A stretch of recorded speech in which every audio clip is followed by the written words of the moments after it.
Bien, como les decía, creo que me han oído lo que he dicho con anterioridad. Como les decía, se han celebrado ya algunas mesas precisamente para poner el asunto europeo sobre la mesa, pero yo creo que esta es, bueno, evidentemente para mí al menos es muy especial. Yo soy profesor en una facultad de comunicación, en una facultad de periodismo, y tengo conmigo la suerte de estar entre periodistas de larguísimo recorrido que además tienen una particularidad. La particularidad es que son corresponsales. Cuando pensábamos en esta mesa, no sabíamos si los corresponsales serían todos corresponsales extranjeros destacados en España o al revés, si habría corresponsales españoles destacados en otros países europeos de la Unión Europea. Al final es un mix, tenemos ambas cosas. Yo creo que es un cruce extraordinariamente interesante y os voy a presentar precisamente a las personas, a los corresponsales que me acompañan. Tengo a mi inmediata izquierda a Paola Del Vecchio. Bienvenida, Paola. Ella es una periodista italiana, corresponsal, habitualmente trabaja en Madrid. Ella es corresponsal de Il Mattino, que es un periódico napolitano, y de Il Messaggero de Roma. Son del mismo grupo, son del mismo grupo editorial. A mi diestra tengo a Aurora Mínguez, que en este caso es una corresponsal española, ahora está corresponsal de Radio Televisión Española, ahora está en París, pero durante mucho tiempo, muchos años estuvo destacada en Berlín, estuvo destacada en Alemania, trabajó muchos años allí. Bueno, mirando su currículum hay una cosa que me gustaría mucho destacar. Ha trabajado mucho en radio, ha trabajado mucho en televisión, también leo a veces sus artículos en el Confidencial, pero me gustaría destacar que ella es Premio Salvador de Madariaga de Periodismo Europeo, que además es un premio que otorga la Asociación de Periodistas Europeos, ¿no? Digo con esto, quiero decir con esto que el europeísmo de Aurora seguramente está en la médula de su propia escritura como periodista, y seguro que nos lo demuestra esta tarde. Y finalmente, a mi izquierda, más alejada, está Martin Damm, que también es periodista, que también es corresponsal, en su caso alemán, trabaja para el Frankfurter Rundschau, lamento no pronunciar correctamente el alemán, y para el Berlin Zeitung. Bienvenido también, Martin. Es un placer contar con vosotros esta tarde. Bien, por situar, por ponernos en ambiente. En España voy a mirar hacia adentro, tenemos en torno a 250, 260 corresponsales extranjeros. Las 3/4 partes son hombres, por tanto, esta mesa le está dando la vuelta al calcetín, es decir, no representa la realidad, es precisamente su reverso. No me cuento, porque soy el moderador, por tanto, un hombre, 2 mujeres. En el ámbito de la corresponsalía las cosas funcionan más bien al revés. Trabajan para 202 medios. Cuando he citado sus trabajos, os habréis dado cuenta que no trabajan habitualmente para un medio, sino para más de un medio. Por lo tanto, hay más o menos la mitad de medios que de corresponsales. La cifra no es exacta, pero aproximadamente. Y la mayoría trabajan para diarios, lo cual también es extraordinariamente curioso. Estamos viviendo seguramente una gran crisis del periódico en papel. Sin embargo, los periódicos en papel también tienen versiones digitales, evidentemente, pero los periódicos en papel son los que más corresponsales destacados tienen en el extranjero. Después vienen los canales de radio y sobre todo de televisión, y más alejadas las agencias y algunas muy pocas revistas. La recesión económica, como no podía ser de otra manera, y hablaremos de eso, ha hecho mella, ya no digo en el oficio de periodista, sino en el propio mundo de los corresponsales. Y la verdad es que antes de 2008 eran 235 medios, es decir, un 14% más de los que hay en la actualidad. Ha habido medios que en este periodo, desde 2008 para acá, han tomado la dolorosa para los lectores, por lo menos, y para los implicados, evidentemente, ¿no?, decisión de eliminar algunos de esos, o algunas de esas. No eliminan a los corresponsales necesariamente, ni físicamente, pero sí las corresponsalías. Es que Paola me decía Paola me decía que también, me lo comentábamos antes, por eso he dudado, por eso he dudado. Bien, sin más dilación, solo quería dar unas pinceladas para situar al público, al que, por cierto, aprovecho para agradecer su asistencia. Y voy a entrar ya en materia. Les pasé un pequeño guión dividido en 3 grandes partes que yo creo que nos pueden interesar, les pueden interesar a ustedes. La primera quiere hablar del oficio. Bueno, a mí me interesa, creo que a ustedes también. Mamá, yo quiero ser periodista y además quiero ser corresponsal, ¿no? Esa especificidad en el mundo del periodismo que, claro, es decir, de repente cierro los ojos, veo a mis alumnos y ya les resulta complicado encontrar un trabajo en un medio de comunicación, cuanto más poder ir al extranjero, poder trabajar para un periódico español, valenciano, madrileño, barcelonés, pero en un país del que, bueno, uno tiene la obligación casi, diría, de aprender cultura, de aprender no solo idioma. Quiero hablar también, o hablaremos también sobre la información, sobre el tipo de información que se hace desde las corresponsalías y los parecidos y las diferencias, que los hay, con relación a la información que se hace desde el ámbito local para el ámbito local.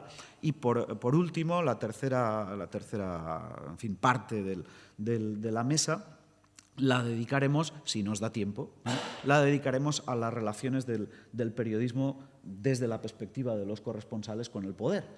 Por una razón bien sencilla, porque es muy fácil observar que los dirigentes políticos europeos tienen mucha más facilidad para convocar a los corresponsales extranjeros que para convocar a los periodistas locales. Y yo siempre me he preguntado que por qué, que por qué será esto, ¿no?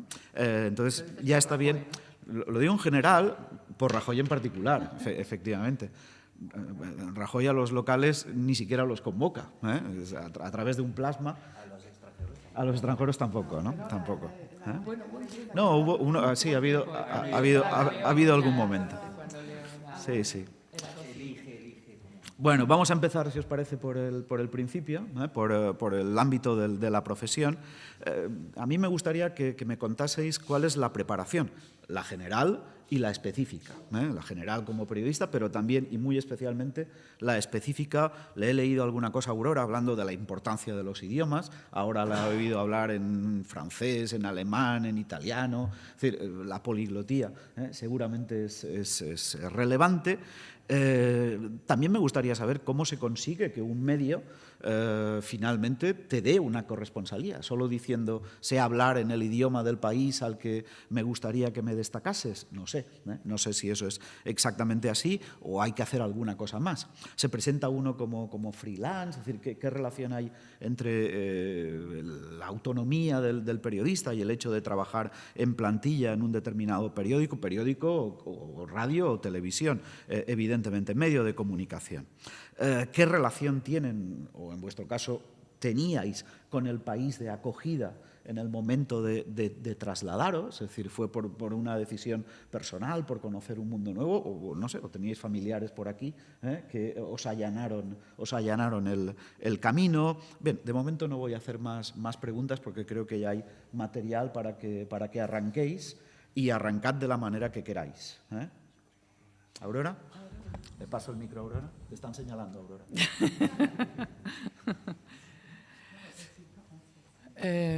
Bueno, ¿cómo se llega a ser corresponsal? Yo creo que corresponsal, en teoría, la lógica dice que tendría que ser una escalera, el final de una escalera que tiene que empezar mucho más abajo. Es decir, uno no estudia para ser corresponsal. Uno no empieza siendo periodista pensando que vas a llegar a corresponsal, porque al menos como eran antes las cosas, el corresponsal, digamos, correspondía a una especie de aristocracia dentro del oficio, ¿no? El corresponsal era, digamos, el delegado de ese medio de comunicación en el extranjero. No solamente trabajaba, sino que en los buenos tiempos estaba, pues eso, eras una persona, o por lo menos visto desde la capital, desde la metrópoli, eras una persona que se supone que tenías una vida muy glamurosa. La realidad hoy día es bastante diferente. Normalmente hay dos posibilidades de ser corresponsal, la que debería ser y la que muchas veces es.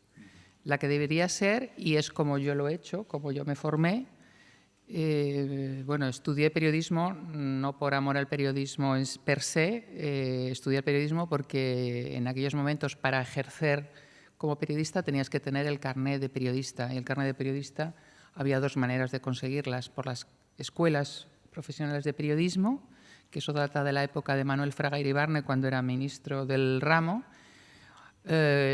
o bien, es que me estoy retrotrayendo al pasado, bastante pasado, pero en fin, hubo un señor en el periodismo español que se llamaba Emilio Romero, que fue director de un periódico que se llamaba El Periódico Pueblo, que fue muy rompedor en la prensa franquista. Y este señor tenía la idea de que los periodistas tenían que ser no los muertos de hambre que eran habitualmente y gente sin demasiada cultura, sino que tenían que ser titulados universitarios. Entonces, él tuvo la idea de que los periodistas debían de tener estudios y que entonces había que cerrar las escuelas profesionales de periodismo que no tenían rango universitario y hacer las facultades de periodismo. En el año en el que yo terminé, entonces era el COU, el curso de formación universitaria, la Universidad de Periodismo se estaba poniendo en marcha y bueno, pues yo me metí en aquella casa de locos.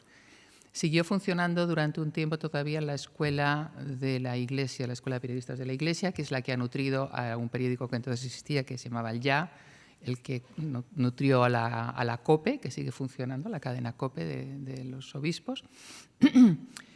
Pero bueno, la mayoría de los periodistas que querían ejercer como tales tuvimos que pasar por esa facultad. La facultad, desde mi punto de vista, por lo menos a mí no me sirvió para nada, pero sí tuve la inmensa suerte de empezar a trabajar en una agencia de noticias, que entonces era la agencia de noticias de una cosa que probablemente a ustedes tampoco les diga nada, pero era la prensa del movimiento, la prensa que organizó Franco, era la prensa, digamos, del régimen y tenía su propia agencia de noticias. Y yo ahí entré los 3 últimos años de esa agencia y aprendí muchísimo de periodismo, aprendí muchísimo de censura, aprendí muchísimo de grandes periodistas que habían trabajado en unos momentos muy difíciles. Y estábamos en el mismo edificio que todavía existe, en el Paseo de la Castellana en Madrid. Estábamos la agencia Piresa en la 6ª planta, el periódico arriba en la 3ª planta, en la 4ª planta estaba el Marca, el diario Marca, que todavía sigue existiendo. Y en aquellos pasillos, pues, por ejemplo, estuvieron algunas personas muy famosas hoy día. Rosa Montero pasó por allí. Algunos de los mejores periodistas del país también estuvieron en aquellos, en fin, antros fascistoides, pero estaban formándose como periodistas. Entonces yo ahí aprendí buena parte del periodismo, digamos, en activo. Después estuve, cuando cerraron la agencia Piresa y todos los periódicos de la cadena del movimiento, tuve la suerte de poder trabajar en un órgano estatal. Estuve trabajando en la Secretaría de Estado para la Información, es decir, en el complejo de la Moncloa. Entonces se estaba poniendo en marcha y era una copia parecida a la Bundespresseamt alemana, en la oficina del portavoz del Gobierno. En aquella época estaba Adolfo Suárez como presidente del Gobierno y pusimos en marcha con un equipo de 4 compañeros una cosa que todavía se sigue haciendo, que era el boletín de resumen de los contenidos de prensa y de opinión de los periódicos de la época. Estamos hablando del año 79-80. Y eso fue también para mí una forma de aprender de periodismo, pero periodismo oficial, es decir, cómo la propaganda del Gobierno funciona y cómo se preparan las ruedas de prensa del Consejo de Ministros, cómo tienes que a lo mejor asesorar al portavoz del Gobierno de turno sobre qué preguntas pueden hacer los periodistas aguerridos después del Consejo de cada viernes. Y aquello fue una etapa de 5 años y luego ya entré en Radio Nacional de España, saqué la oposición, la última oposición libre que se hizo. Y yo ya entonces tenía claro más o menos que quería dedicarme a la información internacional, pero duré 2 años previos que me sirvieron también de mucho, porque entré en la sección de internacional, no por en la sección de nacional, no por nada, sino porque la sección internacional estaba llena de tipos hipermachistas, sabelotodos, que despreciaban a las mujeres, y yo entonces era una chica muy joven y no quería sufrir más de lo necesario. Me sirvió muchísimo estar en la sección de sociedad aprendiendo, porque cubrías de educación, cubrías justicia, cubrías temas religiosos, la batalla del aborto, la formación del Consejo General del Poder Judicial. Era el momento en el que España estaba aprendiendo a ser demócrata. Y a partir del año 86 empecé ya a hacer información internacional. Cubrí, por ejemplo, me dijeron que me dedicara al tema de la perestroika, que entonces estaba empezando a funcionar. Como ya entonces había estudiado algo de alemán, mi primera salida como enviada especial al extranjero fue a cubrir en Frankfurt la petición de asilo político de José María Ruiz Mateos, que entonces era un perseguido del régimen, y de Miguel Boyer. Sufrí al señor Ruiz Mateos personalmente, porque él, claro, se presentaba como un perseguido, vamos, como un preso político prácticamente. Y claro, pues él tuvo que explicar las cosas ante los tribunales de Wiesbaden, le juzgaron en Wiesbaden. Y recuerdo que entonces mi jefe me dijo, has salido una vez al extranjero, no va a ser la única. Y años después, después de eso me mandaron a varias cumbres internacionales de la Organización Mundial de la Salud, a Ginebra, a Viena, cosas así como internacionales, pero sin tener una cosa muy concreta. Pero en esos años, en el año 88, empezó a moverse el bloque del Este. Y entonces me empecé a ocupar de lo que estaba pasando en esos países más allá ¿cómo se llama? El telón de acero. Y empezó realmente mi época de enviado especial y de corresponsal de verdad. Cubrí el final del comunismo en Polonia, en Hungría, en entonces Checoslovaquia, en Rumanía, en Bulgaria. Cubrí las primeras... la caída del muro de Berlín no lo pude cubrir porque en ese momento estaba con Felipe González en una visita. Ese día concretamente estaba con Felipe González en una visita oficial en Budapest.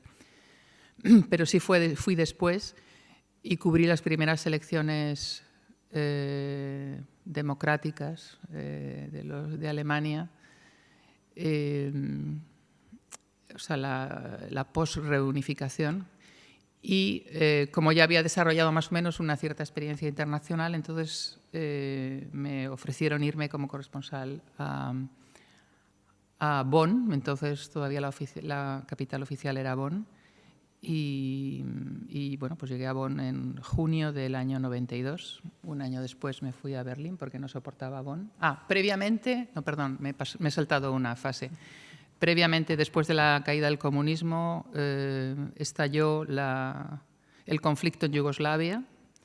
De hecho, fui a cubrir en junio del 91 una visita del entonces secretario de Estado norteamericano a Belgrado, intentando convencer a Milosevic y a sus amigos de que no se metieran contra estas autonomías entonces que querían ser independientes. Cubrí el comienzo de la guerra en Ljubljana, en Eslovaquia, y luego en Croacia, y luego en Belgrado. Y estando en Belgrado, en marzo del año 92, fue cuando me ofrecieron irme a Bonn. Y bueno, fue mi primera etapa como corresponsal. Luego... ¿Y fuiste con ilusión? Porque suena un poco como si te hubieran obligado ahora aquí tú. Porque no le gustó Bonn. No, porque me quedé muy traumatizada de Yugoslavia. Era mi primera experiencia de guerra y de peligro físico. En el 92 ya estaba... Sí. Estuve en Vukovar, por ejemplo, es muy tremendo. Y sobre todo es muy tremendo ver que un país como Yugoslavia, que era un país teóricamente dentro del bloque del Este, era el más abierto, los ciudadanos podían viajar, había cultura, había intelectuales de buenas a primeras, aquello se transformó en una locura, en una carnicería, gente que era normal, al día siguiente se ponía medio uniforme y se iba, cogía el coche y se iba 50 kilómetros más allá a pegar tiros y a matar a croatas, ¿no? Con toda la historia de los Ustasha y Alemania, además, animando a los croatas a que siguieran adelante con su independencia, y con los eslovenos lo mismo, ¿no?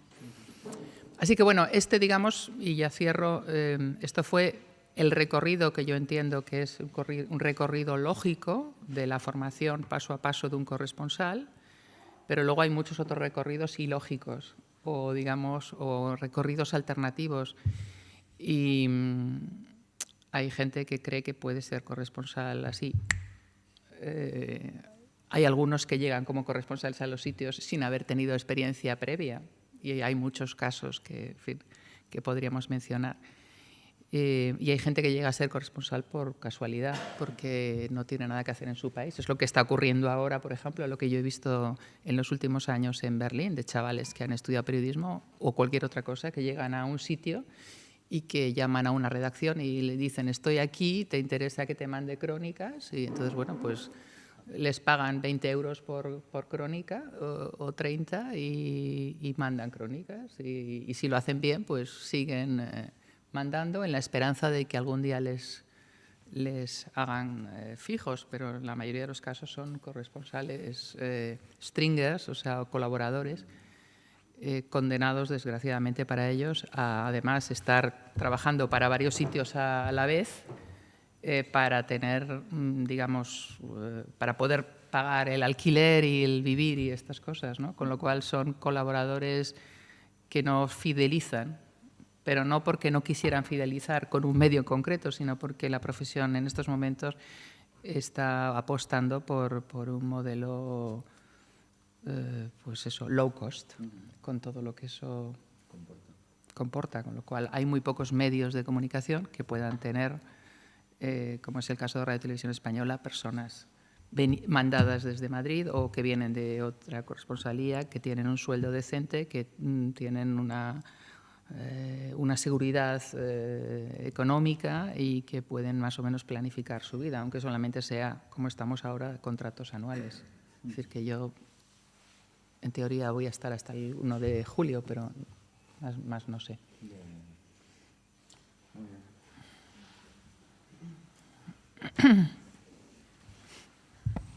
¿Entendido?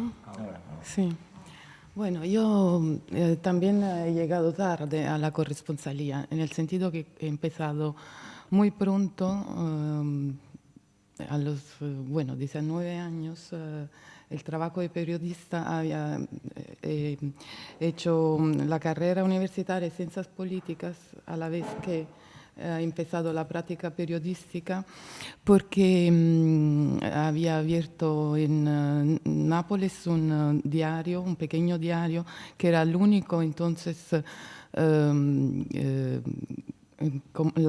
la única competencia del Mattino que había, era el diario que trabajaba en Monopolio en aquel entonces. Entonces, para mí se abrió una oportunidad, o sea, me propuse para hacer una práctica, porque en Italia para ser periodista hay que, aparte de tener una formación universitaria o superior, pero universitaria más bien, hay que hacer una práctica de 2 años para tener la habilitación a la profesión, después de un examen de estado en Roma que se hace con una prueba escrita, una oral, y con una comisión presidida por jueces de Corte de Apelación. Esto es un viejo retaggio, una herencia, digamos, de la vieja ley fascista que servía para el control de la información, que luego se ha renovado en los años, al final de los años 60, para la constitución del álbum profesional, de los profesionales, para un control más bien de calidad de lo que accedían a la profesión. Bueno, total que empecé en este diario que era muy pequeño, tenía que hacer 2 años de práctica para hacer el examen y como era muy pequeño, entraba a la mañana a las 10 y salía a las 5 de la mañana, hacía todo el ciclo productivo, o sea, la reunión por la mañana, la elección de los argumentos, luego la búsqueda, la verificación de las noticias, escribía por la tarde, cerraba por la noche en la tipografía, entonces no había offset casi, o sea, se tardaba mucho, se cerraba eso a las 5 de la mañana, muy tarde. Así que para mí aquello fue un bautizo del fuego, también porque yo me había propuesto para hacer esta práctica con mi artículo muy bonito, que me parecía mi primer artículo, lo más bonito que podía haber producido, que era sobre la primera biblioteca femenina del Instituto Universitario Orientale de Nápoles, donde yo hacía ciencias políticas, que habían acabado de abrirla, para mí era una notición. Y entonces con me propuse al director, y el director me dijo, vale, tú puedes empezar como abusiva, o sea, no practicante, porque los practicantes son retribuidos. Yo tuve que empezar como abusiva unos cuantos meses y luego me pasaron a practicante. Y así una rutina de 18 horas, no sé cuántas. Y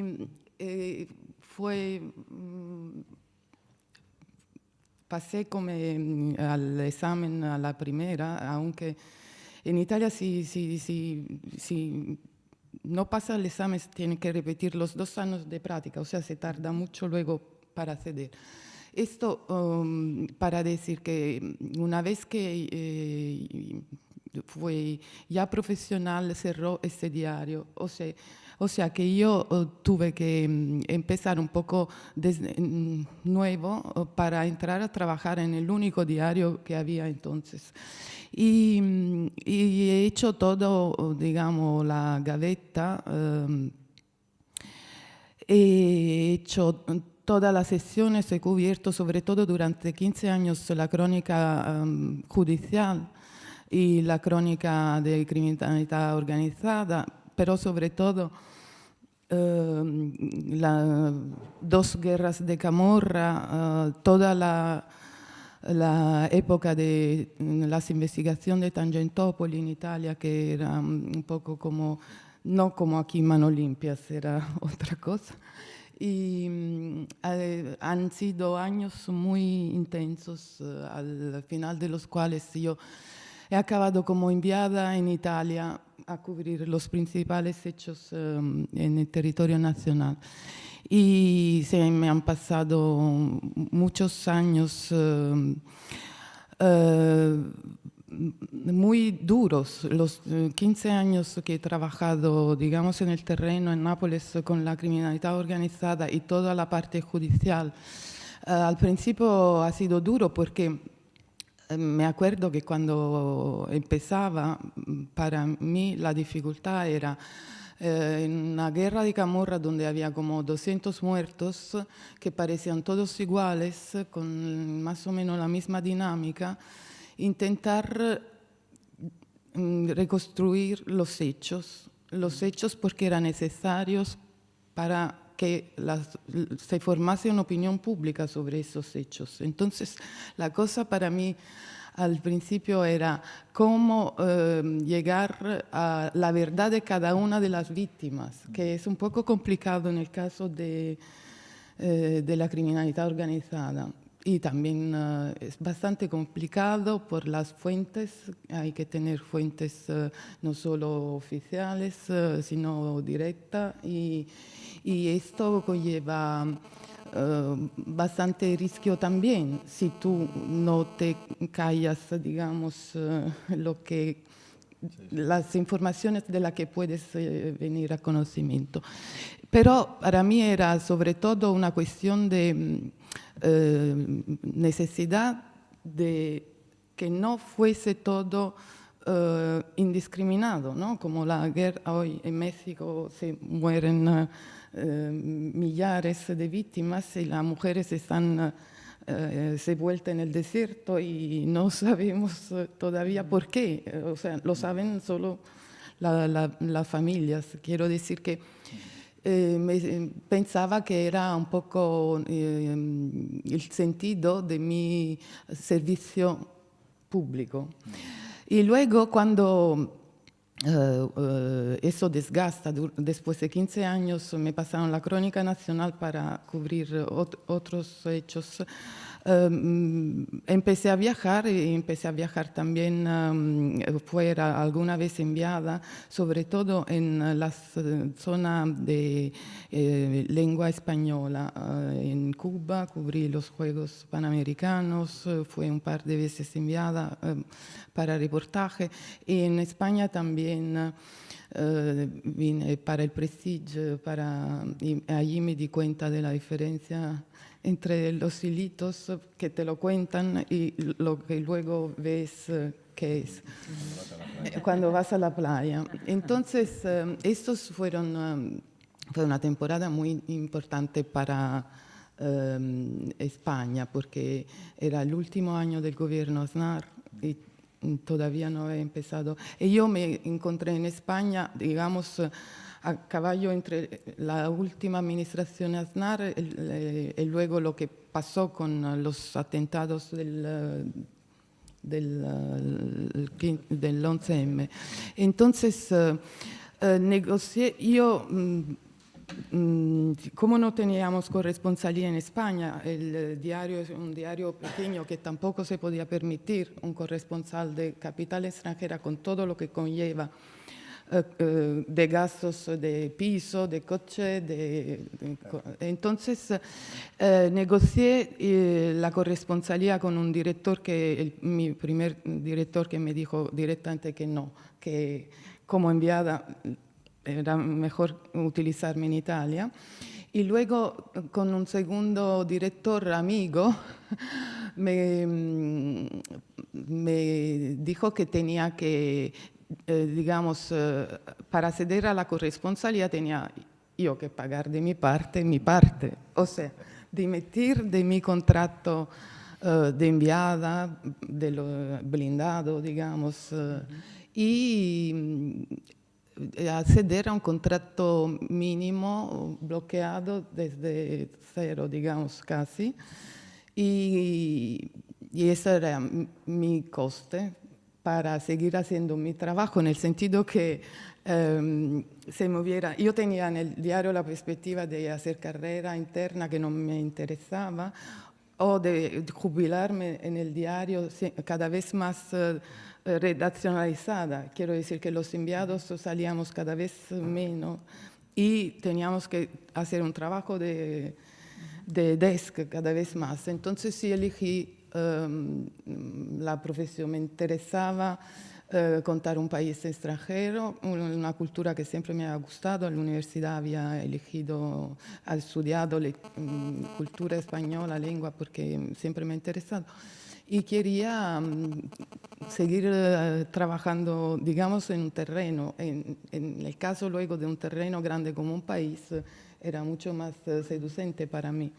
Y le sigo pagando el coste de hacerlo, digamos. Porque entre tanto han cambiado muchas cosas, ha cambiado completamente el panorama informativo. Pero yo creo que en el fondo el oficio ha cambiado poco. Quiero decir que en el fondo el oficio es lo mismo. Nosotros somos simplemente testigos con curiosidad, ojos, orejas abiertos. Intentamos de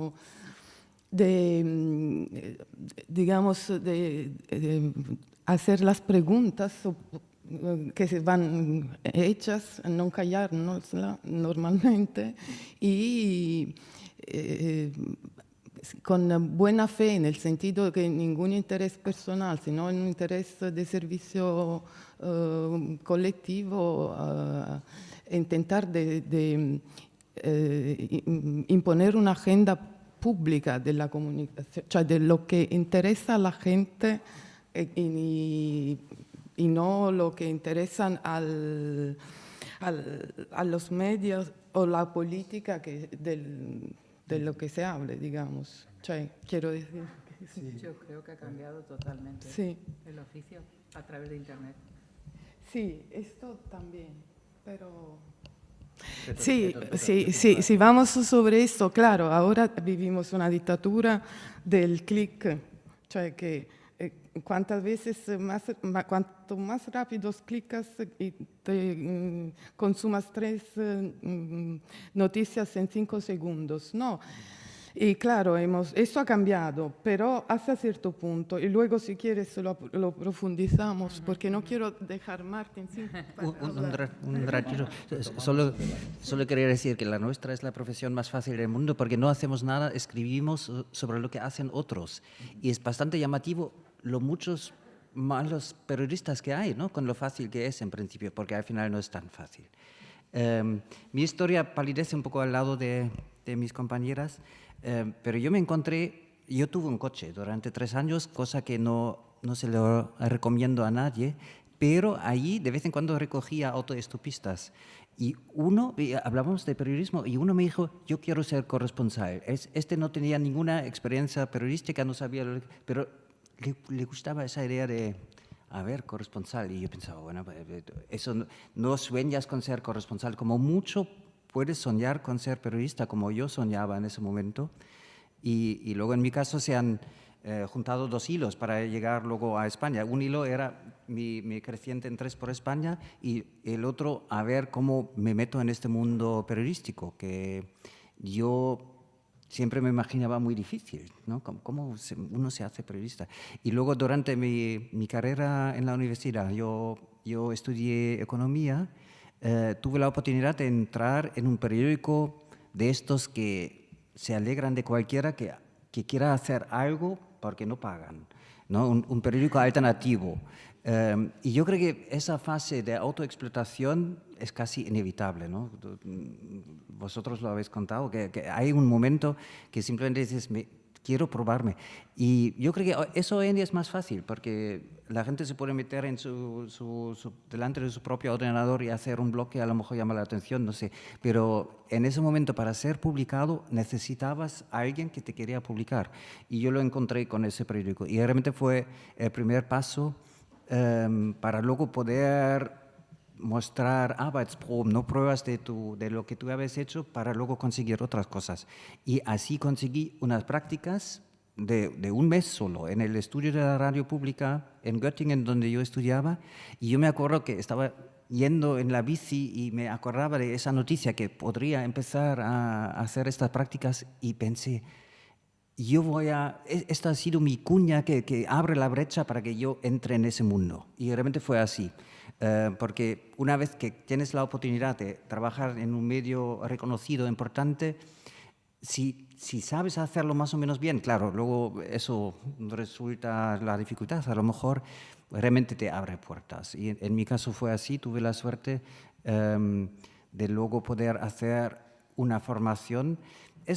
Sigue siendo el camino más habitual en Alemania. Tú estudias una carrera de lo que sea. Mucha gente hace politología, sociología, lenguas. En mi caso ha sido economía. Otros también, un matemático puede ser un buen periodista y tratar de temas que normalmente muchos periodistas no tratan. Y después hacer una formación dentro de un medio. En mi caso eso fue realmente el peldaño más difícil de subir, encontrar un buen medio que te aceptara como un aprendiz, digamos. En mi caso luego fue la radio pública de Frankfurt, el Hessischer Rundfunk, y eso fue una alegría tremenda porque otros antes me habían rechazado.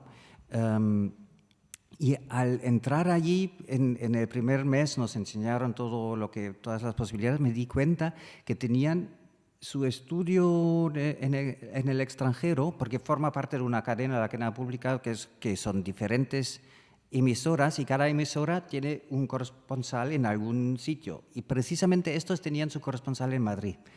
Y yo antes ya había empezado a estudiar español, ¿no? Ese es el segundo hilo.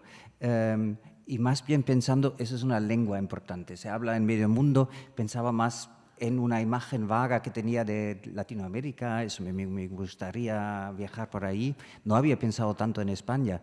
Pero una vez que había empezado a estudiar español, pensaba, bueno, más cerca queda España que Latinoamérica, entonces venía las primeras veces a hacer vacaciones que me encantaban. Realmente las típicas historias, esas anécdotas que conoces, estos españoles que, para más Indri, por supuesto, andaluces, que tienen esa gracieta, ¿no? Que yo me acuerdo, apenas hablaba nada de español y iba con una amiga, novia de entonces, y estábamos empezando a hablar con alguien en el tren.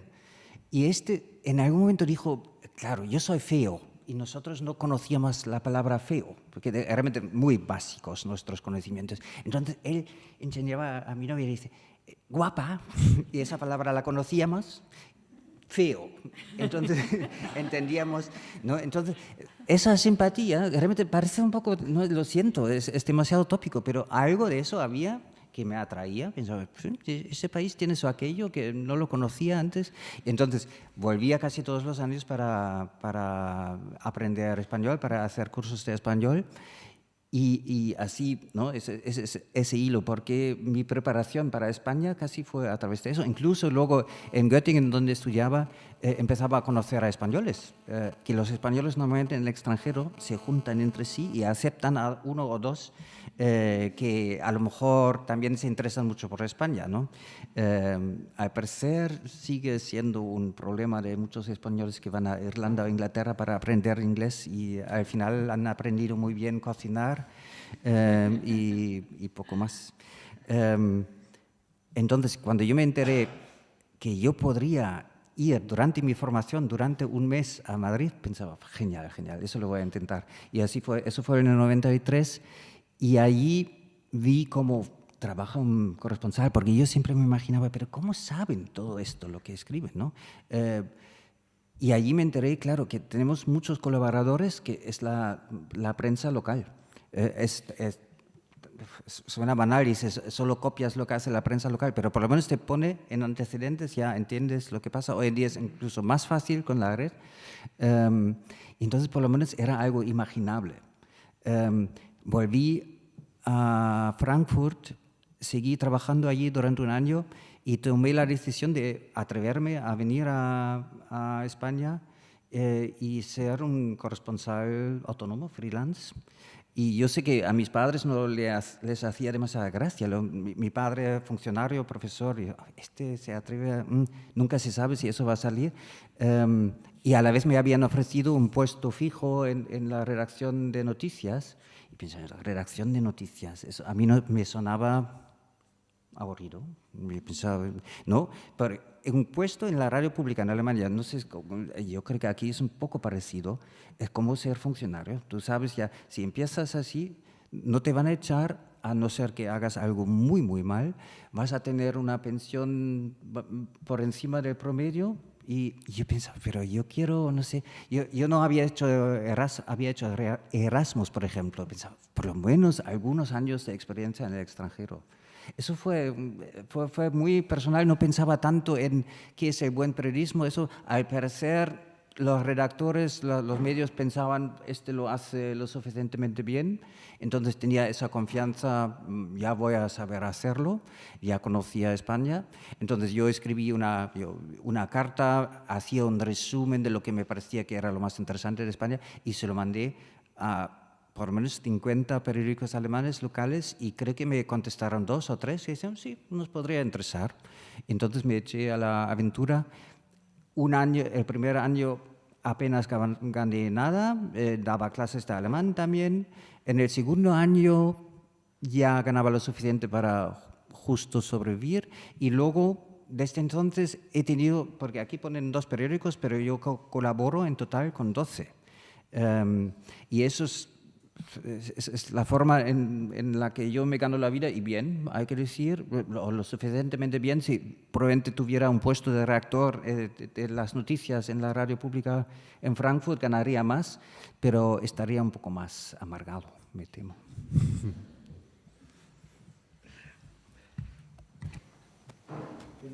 Han aparecido algunos temas sobre los que me gustaría volver porque apenas si los hemos rozado. Os propongo alguno de ellos. Hablaba Aurora de periodistas low cost o de corresponsales low cost, y yo me acordaba que muchos de nuestros estudiantes, y no solo en España, esto sucede en Alemania o sucede en Italia, mientras se forman como periodistas o en cualquier otro ámbito de las ciencias sociales, estudian un grado y a continuación estudian, por ejemplo, un máster en relaciones internacionales. Es decir, mientras aquí hay periodistas graduados en periodismo que están estudiando relaciones internacionales, parece que las corresponsalías, en vez de tirar por ese camino de la especialización, están tirando justo por el camino opuesto, ¿no? Es decir, estos jóvenes que de repente acuden a determinados países, en este caso europeos, pero podría ser de cualquier otro lugar, y envían crónicas, un poco como hizo Martin al principio, ¿verdad? Es decir, intentando suerte en determinados periódicos para ver si puedo ganarme la vida. Veo que son modelos muy distintos. Pero, Martin, al final, ¿por qué eres corresponsal? Quiero decir, muchos de estos chavales no llegarán a ningún lugar porque la calidad de su trabajo seguramente no será la que los periódicos desean, los medios desean.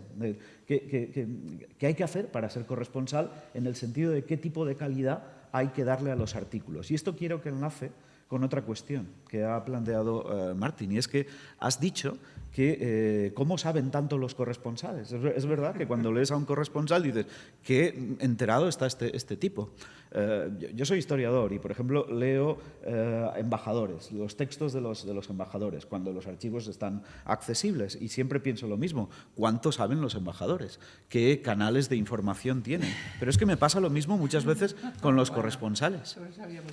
Bueno, ¿qué tipo de contactos tenéis con los periodistas locales para darle ese toque, ese plus de calidad a vuestra información que hace que vosotros seáis corresponsales y no esos chavales que han estudiado relaciones internacionales después de estudiar periodismo?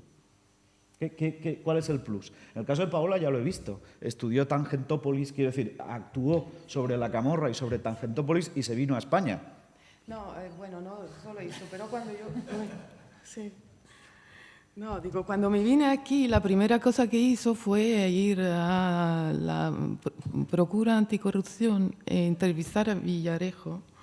En ese entonces el pobre me hizo un taller de doleanza diciéndome que había un jefe del tribunal que la había totalmente marginada la Procura Anticorrupción, y yo no lograba entender por qué, cómo era posible que con una tanta material para investigar de lo que me había hablado Villarejo, este antiguo jefe del tribunal, que era un señor en silla de rueda, el famoso, no me acuerdo el nombre, no, y luego empecé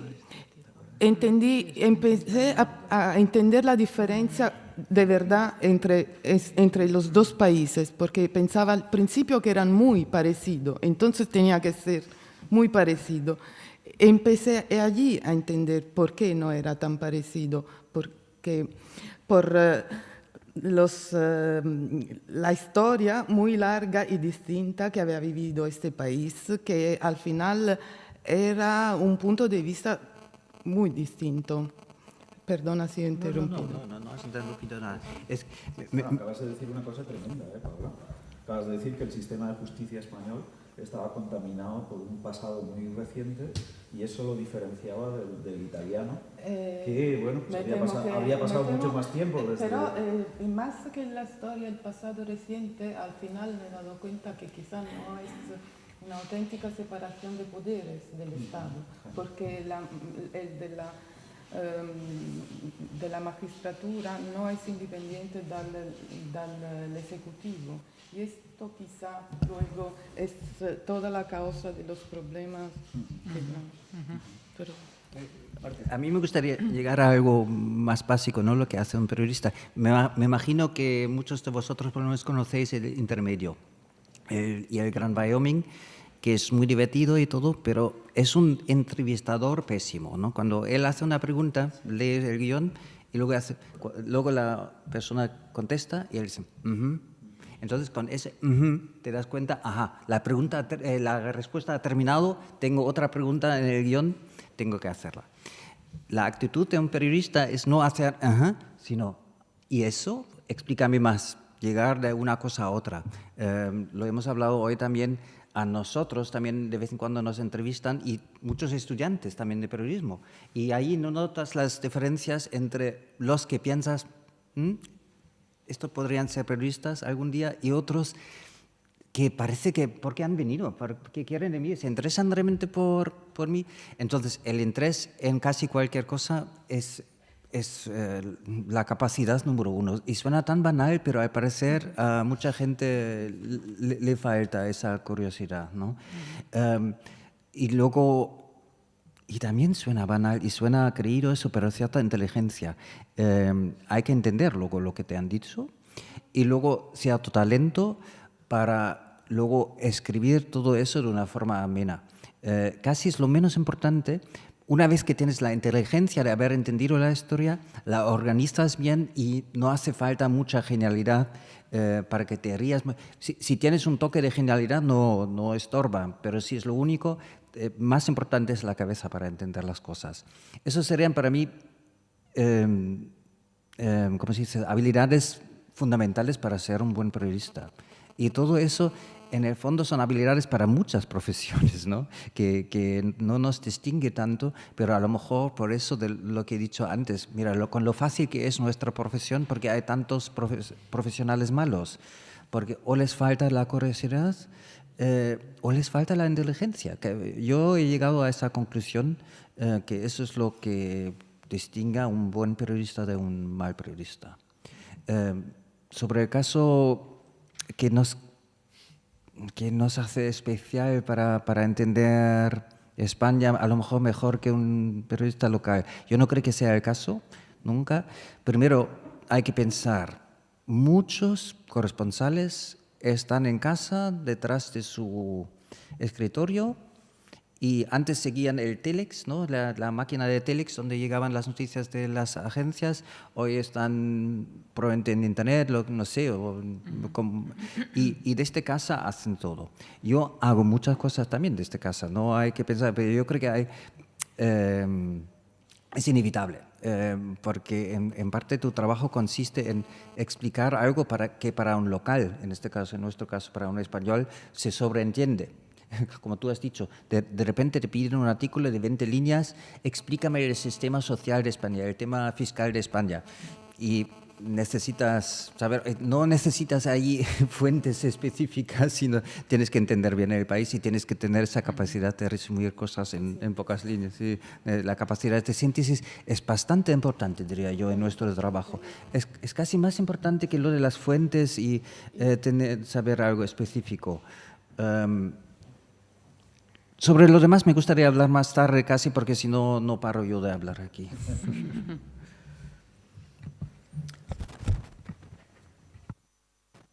Capacidad para entender un país. Eso no es sencillo. Y creo que algo más, y es capacidad para compararla, para comparar esa comprensión con el país de origen, ¿no? Porque creo que así las cosas, digamos, son más comprensibles para el destinatario. Sí. ¿Eso cómo se hace, Aurora?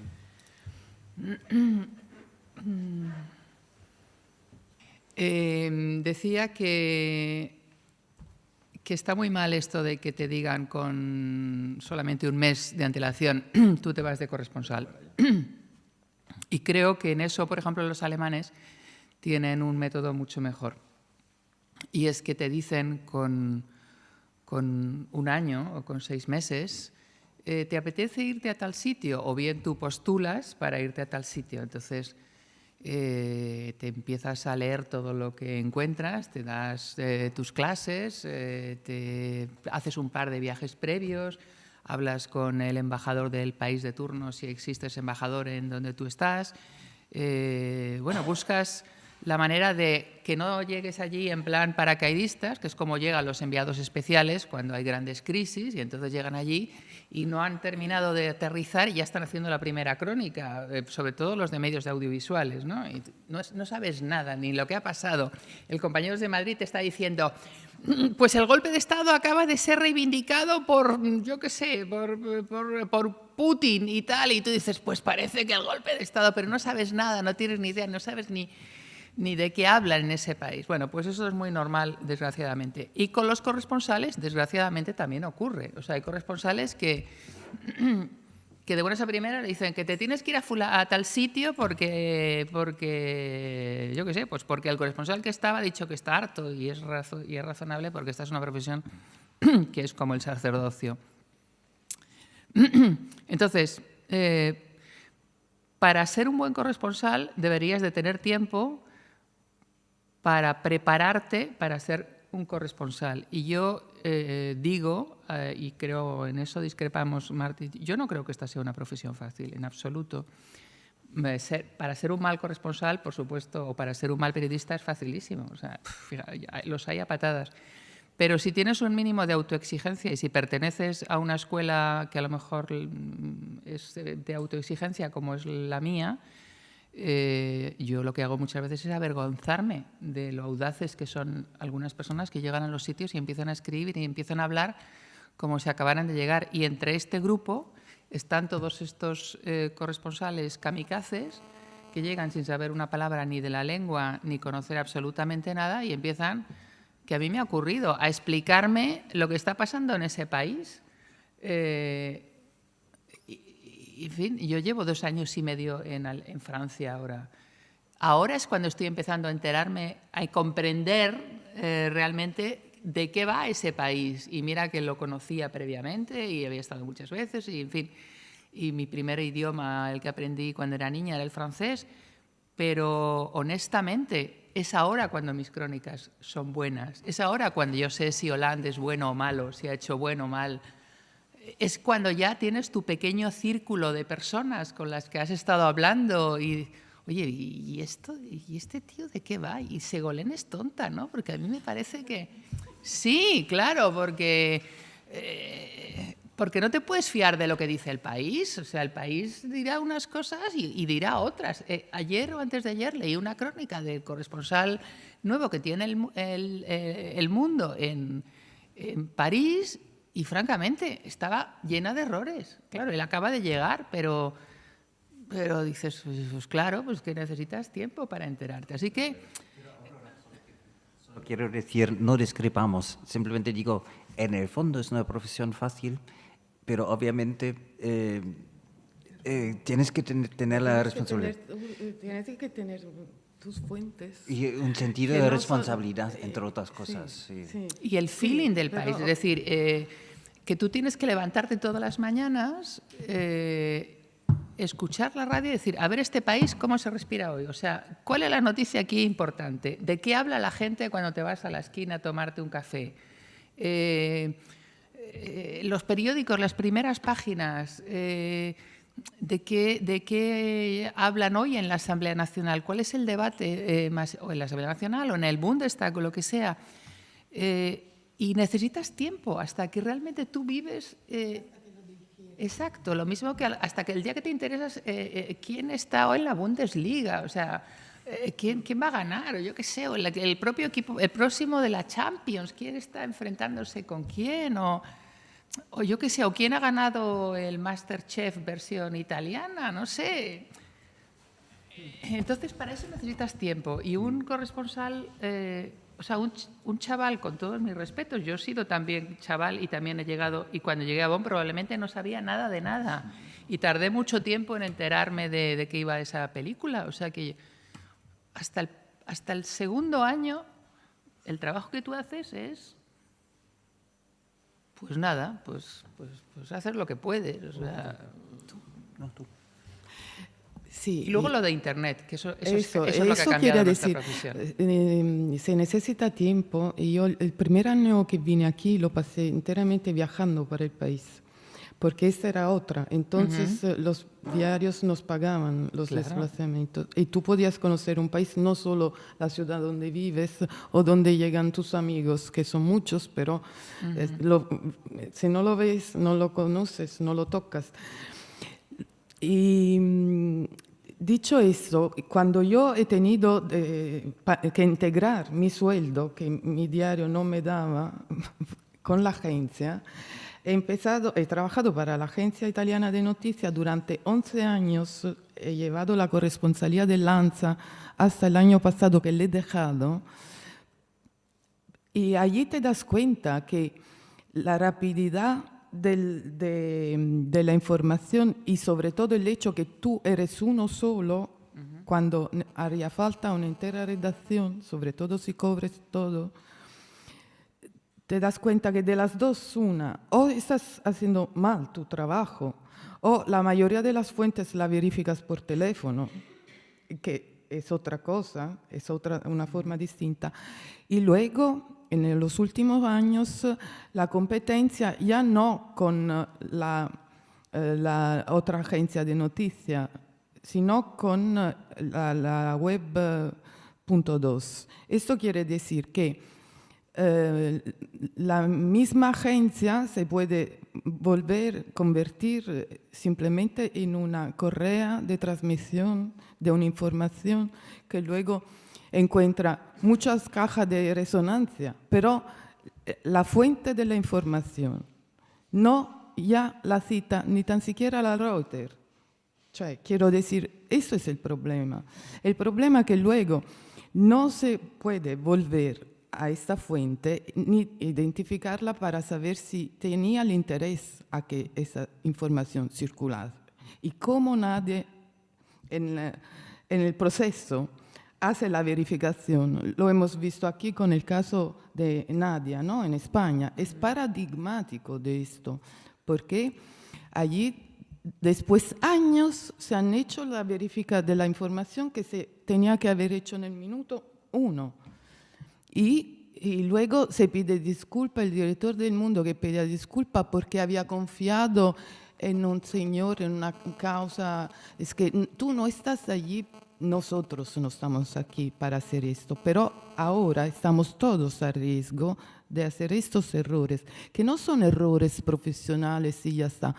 Es para mí, y para todos, imagino, es la esencia de la democracia de un país. O sea, cuando tú tienes circulando información que no es verificable, sobre todo hecha por la agencia que decide la agenda, y él la decide en base a las imágenes que tiene, porque ya no se pagan los fotógrafos y los diarios no tienen lo propio, y la televisión manda imágenes que no hace la televisión.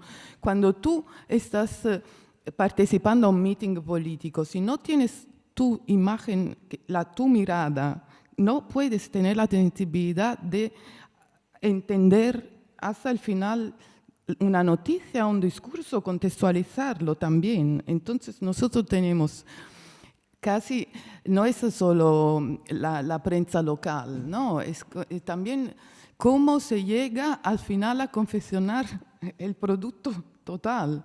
Y son muy pocos los diarios que ahora invierten en tiempo, porque de eso se trata, en tiempo, en profesiones para gente que esté allí verificando la información, investigando lo que se tiene que investigar, pero no para hacer periodismo romántico como se hacía en otra época, sino simplemente para hacer lo que tendría que ser la información, no un sensacionalismo de titulares y con artículos vaciados de contenidos, porque el contenido ya nadie lo lee. Se lee tic, tic, tic, el titular y ya está. Yo siempre soy en cada cosa más optimista que mucha gente, porque sí, poco a poco las posibilidades de medir la actitud en el lector son más afinadas y se dan cuenta que también se leen historias bastante largas si son bien escritas. Esa idea de que la gente solo busca, obviamente lo busca también y da muchos clics, pero sorprendentemente hay historias largas bien escritas que también se leen mucho. Y además yo creo que la ventaja del móvil, a diferencia del ordenador, es que el móvil lo puedes leer sentado en tu sofá y a lo mejor sí, te tomas el tiempo de leer un artículo largo. Así ya ahí no soy tan pesimista que ya por la red nadie lee de verdad. No, nadie no he dicho nadie. Digo, digamos, hay muchos lectores, porque como los lectores de la prensa, de los medios tradicionales han bajado, por lo menos en Italia, son la mitad hoy de hace 15 años, o sea, la mitad.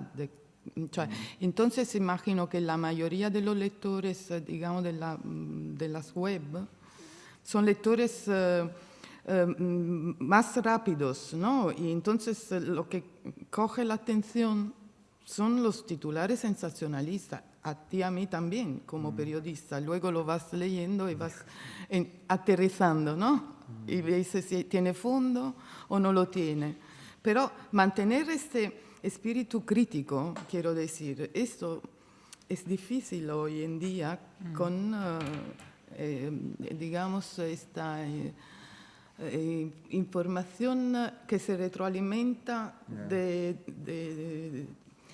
Pero yo veo precisamente en nuestra profesión, por lo menos mis situaciones que tengo esa ventaja, mis periódicos no esperan como mucho un artículo al día y en el fondo menos. Es precisamente en lo que consiste nuestra profesión como corresponsales. Yo tengo ese lujo. Yo creo que un corresponsal de agencia sí lo tiene más crudo. Tiene que emitir noticias cada 2 por 3 y yo creo, por ejemplo, que la agencia alemana, la dpa, lo hace bastante bien. Es la más lenta del mundo.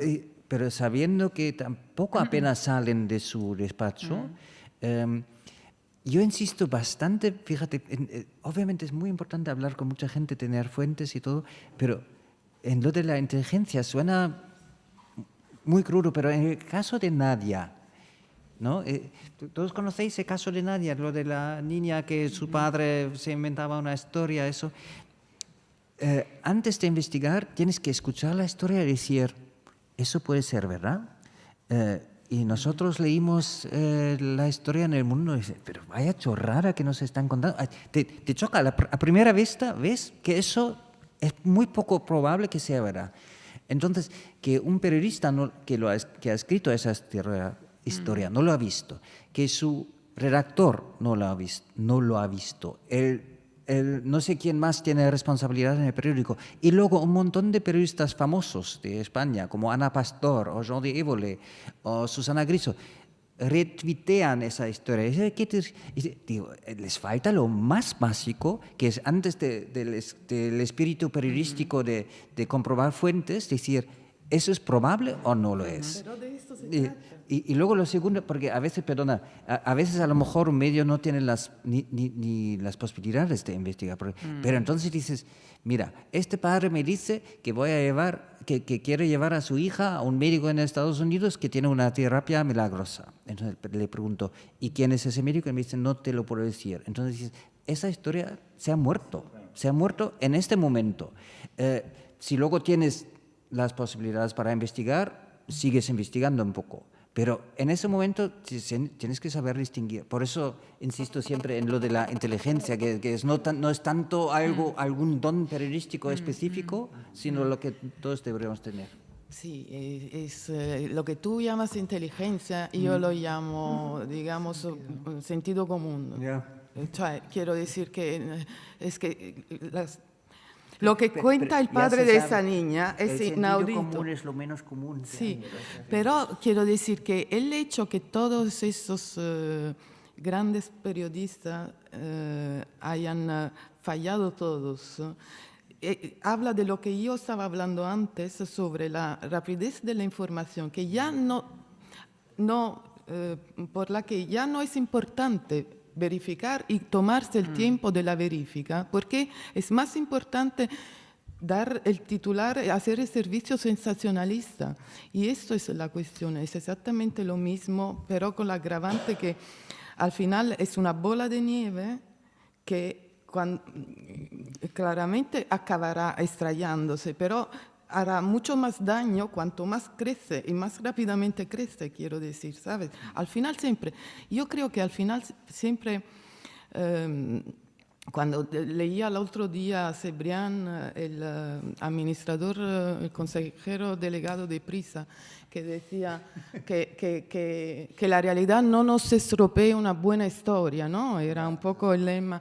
Es que la realidad, por mi experiencia, que es nada, cioè soy nadie, siempre estropea una buena historia, porque aquella historia es una storytelling muy malo. Cioè, quiero decir, que nosotros intentamos, le damos cariño a una historia cuando la contamos, ¿no? Y queramos que sea bonita, que sea bien contada. Esa es una cosa, porque no estamos alterando los hechos, pero si luego acabamos inventándonos directamente la historia, no veo por qué tendríamos que llamarlo cioè, periodismo. Cioè.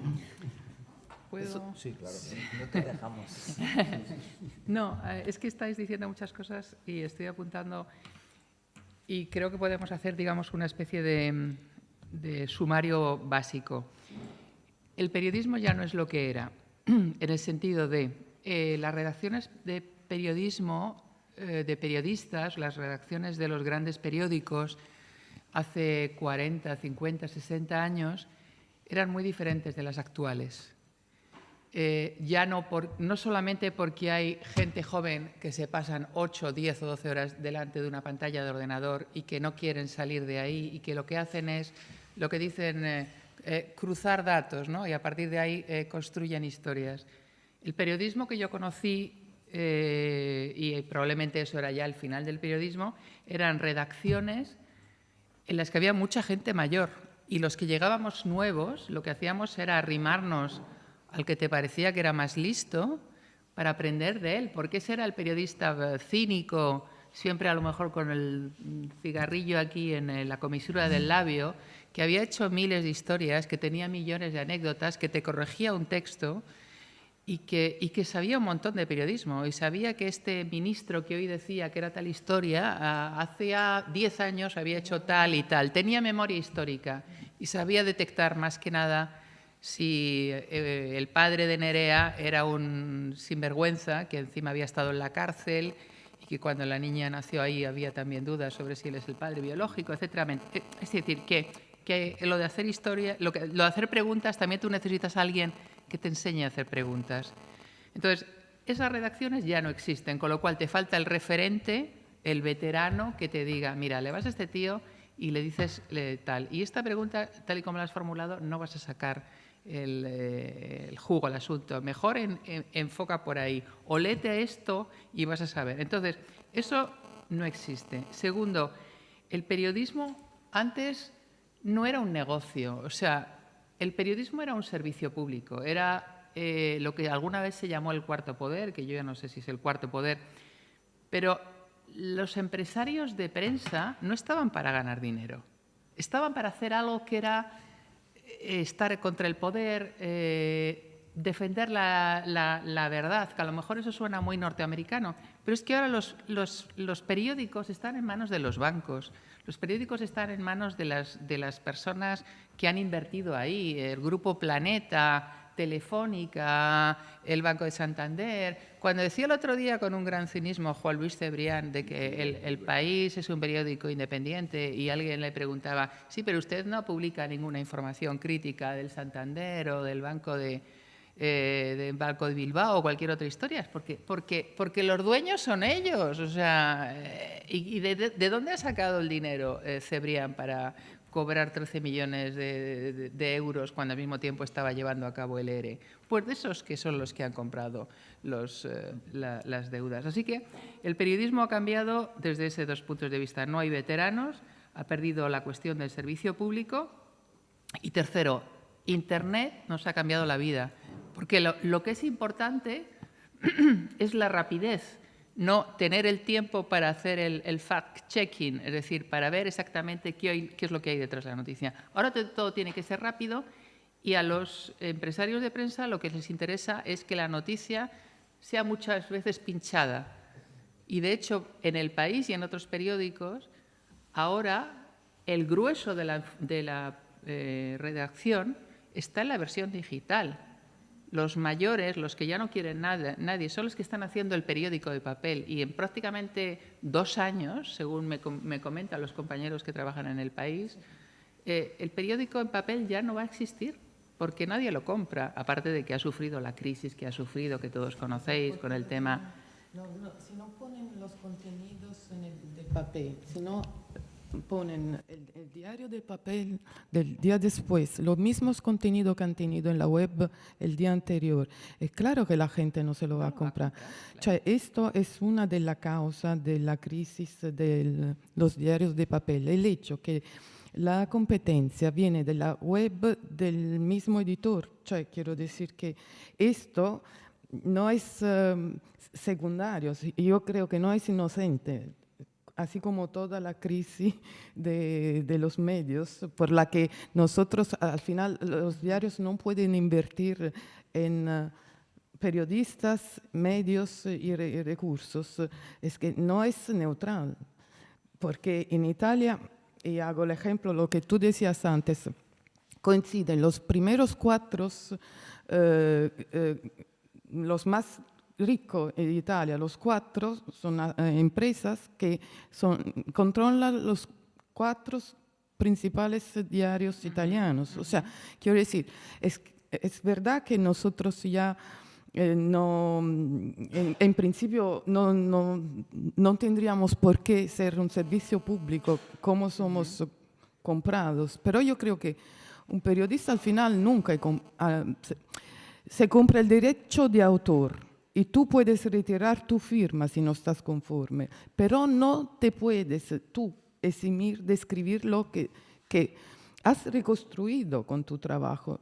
Entonces yo creo que siempre hay un resquicio, no solo resquicio, hay que negociar continuamente el espacio, que no es un espacio individual, es un espacio de lo que informativamente la opinión pública requiere, te está pidiendo, o es necesario que sepa. Pero es que tú no puedes, no puedes vivir con la dictadura de lo que le interesa a la opinión pública, porque cuando ves las noticias más leídas de los grandes periódicos, la gente le interesa el sexo que ha hecho Justin Timberlake y yo qué sé, y cómo se hace la mejor tortilla de patatas desestructurada. Es que la prensa también tiene... No, mirad todos los días la lista de cuáles son las noticias más leídas de los periódicos. Es vergonzoso. Es decir, es que la prensa también, y la televisión muy especialmente, tiene que también tener una función educativa, porque si no vamos a acabar rebuznando. Sí, todos. yo decía, no que pide la opinión pública, que haya una utilidad de la noticia que nosotros, la información que estamos dando, que haya una utilidad social, digamos, que sea... pero yo no creo que solo lo que nosotros ponemos... Cioè, la noticia que ponen en la web es cómo cortar una naranja en tres cortes, ¿no? Entonces, claro, esto al final... no es información. Por supuesto. No, pero si nosotros... interesa a la gente. Sí, pero nosotros si ya pensando solo en nuestro oficio del día a día, intentaremos no dar la noticia de la naranja que se corta en 3 trozos. Intentaremos cortar en 3... pero a lo mejor tu redactor jefe te dice, escribe sobre este asunto porque es que... La competencia lo ha escrito y tiene un montón de pincha-pincha, entonces... Pero, perdona, como esto es el gran lamento sobre el estado del periodismo, yo no lo comparto. Yo creo que en Alemania seguimos teniendo muy buenos medios que probablemente son mucho mejores que hace 30 o 40 años. Una revista como El Economist está teniendo una tirada como nunca ha tenido. tenemos problemas gordos, pero como yo creo que los principios fundamentales del periodismo siguen siendo los mismos y estamos viviendo una fase dificilísima de transición a un nuevo sistema. Pero tengo un poco la experiencia que cuando se juntan periodistas, sobre todo desde cierta experiencia, empieza pronto ese lamento. Y yo veo, por ejemplo, Pero, las Martín, posibilidades... ¿no crees que es lamentable que tú tengas que trabajar para 11 periódicos No. para vivir bien en lugar de para uno No, y pero vivir con... ¿qué va? Porque los grandes siguen teniendo sus corresponsales que han tenido y que pequeños periódicos se permitan el lujo de vez en cuando tener un artículo de un corresponsal, me parece más bien, habla muy bien de ellos, porque probablemente es un tipo de periódico donde el lector ni lo espera, pero lo agradece. ¿No? ¿Pero no te parece dramático, por ejemplo, que tu periódico, el Frankfurter Rundschau, que era un periódico simbólico Sí, pero, del 68, no haya desaparecido de papel y que solamente exista en versión digital? No, pero eso no es verdad. El Frankfurter Rundschau sigue existiendo como en papel. Pero digamos... Segunda, sí, en fin, sí, no es seria esa versión, comparando lo que fuisteis. Yo creo que por suerte ahora está mejorando, tuvo una muy mala época, pero digamos, esos lamentos no nos llevan a ninguna parte y además sigue existiendo el buen periodismo. Y yo creo que de eso hoy estamos hablando, cómo estamos entrando nosotros... Lo liquidaría como un lamento. Es una observación crítica de la realidad. O sea, en Italia, cuando tú dices los grandes diarios que se pueden permitir, los corresponsales, todos los grandes diarios italianos ya no tienen corresponsales en España, todos. El Corriere della Sera. Cuando yo vine aquí hace 13 años, había 18 corresponsales italianos aquí en España. En este momento somos 3. O sea, esto quiere decir un empobrecimiento de la información que recibe el lector italiano desde España, una homologación de la información, lo siento, pero es inevitable. No es un lamento, es una constatación de realidad, temo.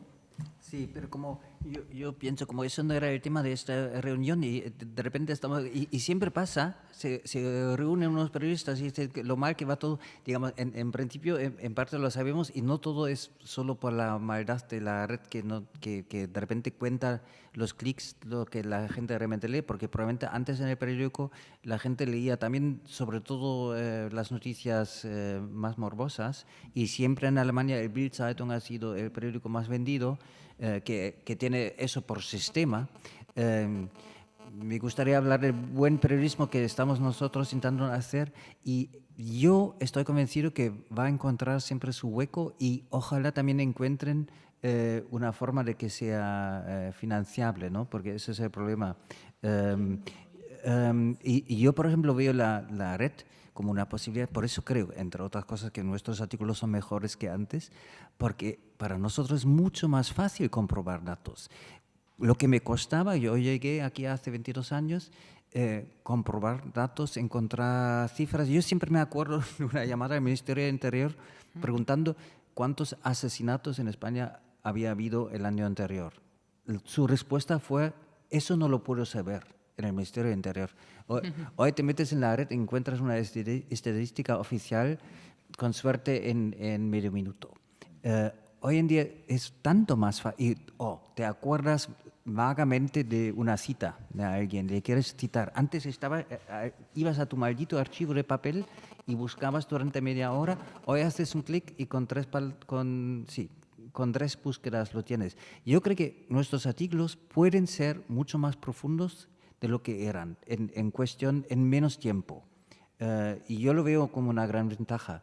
Digamos, la maldita red tiene muchas ventajas. Yo creo que a todos nosotros nos costaría hoy en día ya trabajar sin él. Pero también es peligrosa la red porque necesitas tener una experiencia previa y unos conocimientos para saber buscar en la red la basura que circula. Pero eso yo me acuerdo de estos debates yo empecé en 96, 97 utilizar la red y preguntábamos, pero al final es como con todas las fuentes, ¿no?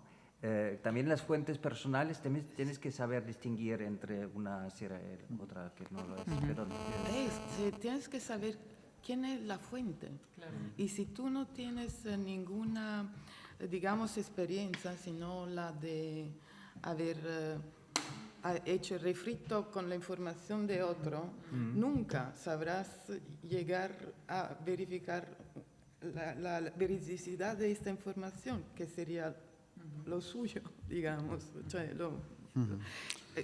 bueno.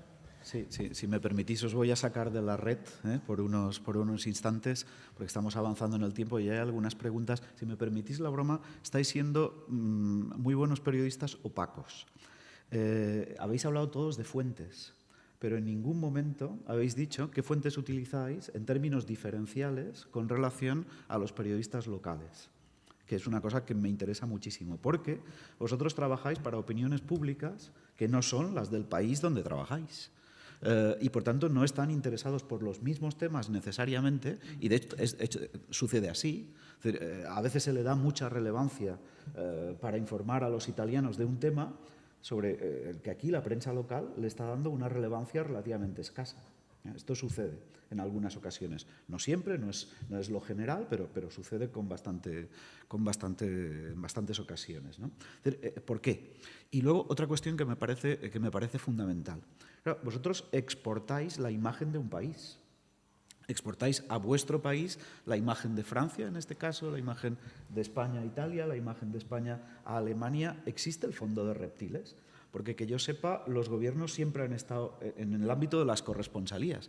En España, desde la dictadura de Primo de Rivera, se pagaba a los periodistas para que diesen una buena imagen de España en el extranjero.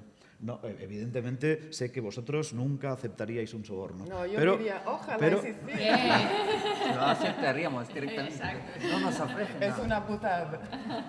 No, sí, lo mío también. No, pero es una butad cierta, es decir, yo estoy hablando con conocimiento de causa.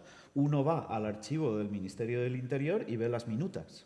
Ve las minutas de los periodistas, yo las he visto. Pero de periodistas españoles. Yo soy historiador del periodismo, locales. claro, he visto muchísimas minutas a periodistas locales que estaban informando para medios extranjeros, y ya de corresponsales ni te cuento. Espera. De corresponsales ni te cuento. Pero- Durante el franquismo, claro, de la democracia para acá todavía no nos dejan mirar los archivos. Eso y creo que durante la dictadura se utilizan a los Sí, periodistas como informadores de servicios. Por supuesto. Bueno, mandas pero no supuestos es el periodistas caso, que son espías, creo. claro. También.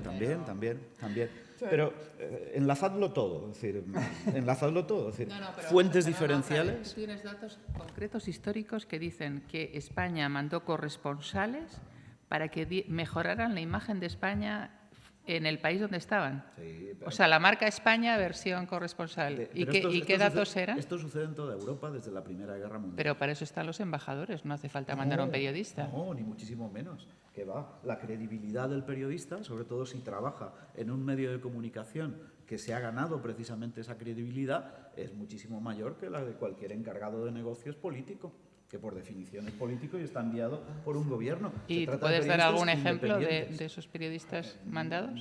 Y yo Claro. lo único ejemplo que se me ocurre es que cuando yo llegué aquí había la Fiat que había dado, me contaban, porque esto luego que había dado el coche en leasing casi regalado a los corresponsales aquí, quien lo había aceptado. Pero esto, quiero decir, forma parte siempre de la deontología de uno. Y yo no sé, hay el que se vende por 30 lentejas, el otro que se vende por un coche. Pero esto luego hay que, sobre todo, aparte de la oferta, hay que tener también a alguien que está dispuesto. Quiero decir, Pero yo es que Pero no lo entiendo, no lo no lo veo entiendo. tan- La época de la dictadura, tú dices que hubo periodistas españoles que se les mandaron ¿a dónde? ¿A qué países? Pues, por ejemplo, Italia. Mira, has puesto antes a Emilio Romero como ejemplo, Sí. y lo entiendo perfectamente. Otro ejemplo durante el franquismo que cobró un pastizal como corresponsal en Italia, César González Ruán. Bueno, un pope del periodismo, sí. sobornado completamente. Sobornado por el gobierno. Claro, sobornado por el gobierno.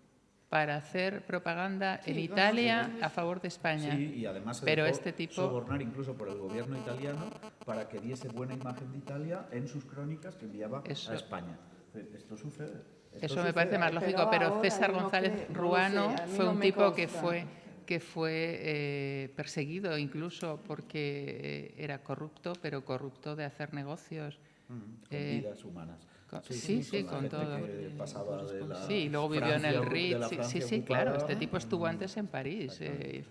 Eso es totalmente... Es decir, que su catadura moral... No, horrible. Evidentemente no era... En fin, no pasaría la prueba del algodón, pero independientemente de su catadura moral, lo que quiero reflejar...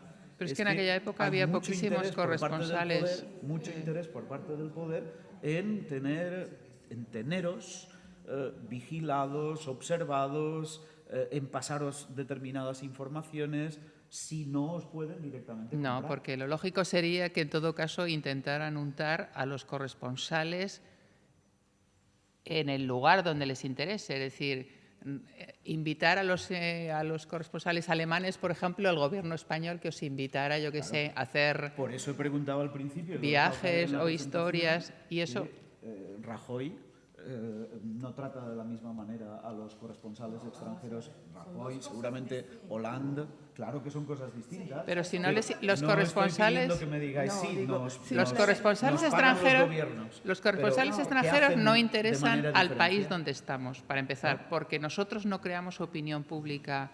Yo no creo opinión pública en Francia, ni tú la creas en España, No, ni pero Martín. proyectas la imagen de Francia sobre España. Precisamente la mesa que nos reúne tiene que ver con Europa, con la creación de imágenes de países en otros países. Yo no estoy en absoluto de acuerdo. Claro, me callo ya. Era para meter otro elemento que me parece fundamental. El fondo de reptiles del que tú hablas a nosotros no nos costa. Un caso nos costó hace muchos años, al principio, y yo tampoco nos habíamos enterado, que se hablaba de uno que había sido presidente de la otra asociación de corresponsales, que había, que de alguna forma era financiado por el Estado mexicano, no me acuerdo. Decían que era un espía.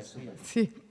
Pero digamos que en el día a día es muy difícil que se vende o se compre, en el sentido que, por ejemplo, por deontología profesional, yo vuelvo a lo mismo, antes nosotros no podíamos aceptar ni una invitación de una empresa cualquiera, porque esto está contra de la deontología profesional. Luego las cosas han cambiado y quizá viajamos solo cuando nos invitan, pero eso no quiere decir que te compran. Tú estás haciendo tu trabajo de, digamos, testigo de los hechos y eso es. Cioè, pero a mí no me estás comprando, perdón, con una invitación a cena, no sé cómo decir.